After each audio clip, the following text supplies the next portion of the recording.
සුබ දවසක් ඒවා. අදත් මේ උදේ පාන්දර පොඩි ගමනක් යන ගමන් ඉන්නේ.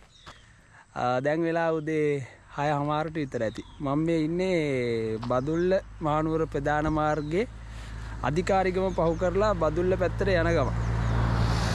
පොඩි ලස්සන දර්ශනයක් දකින්න හම්බුණා.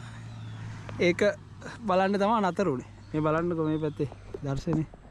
පේනවද මේ? කැමරාවට හරියටම පේන්නේ නැහැ. උනට බලන්න මේ දර්ශනේ පුදුම තරම් ලස්සනයි. ඉස්සරහ කඳු මීදුමෙන් වැහිලා තියෙනවා. මෙතන මේ පල්ලෙහායින් ගලාගෙන යනවා මහවැලි ගඟ. අලිවැට තියෙනවා. මේ වටේම කඳු යායවල් තියෙන්නේ. එහා පැත්ත නැගිනීර අහසෙක්. බලන්න පුදුම තරම් ලස්සනට ඉර පායගෙන එනවා. මේ මම ඉන්නේ මම කලින් කිව්වාගේ බදුල්ල මහනුවර ප්‍රධාන මාර්ගයේ. අපි මේකට තමයි රජමාවත කියන්නේ. ඇත්තටම මේ පාරට රජමාවත කිව්වට පාඩු නෑ. මේ ඒකට පුදුම තරම් සාධාරණයක් ඉෂ්ට කරනවා මේ පාර. පුදුම තරම් ලස්සනයි මේ පාර.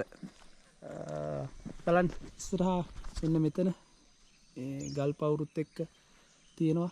ඒතනත් මීදුමෙන් වැහිලා බලන්න පුදුම තරම් ලස්සන පරිසරයක් තියෙන. මේ නිම්නේ තමයි මේ කඳු, මේ දෙපැත්තෙම කඳු මැද නිම්නයෙන් තමයි මේ මහවැලි ගඟ ගලාගෙන යන්නේ.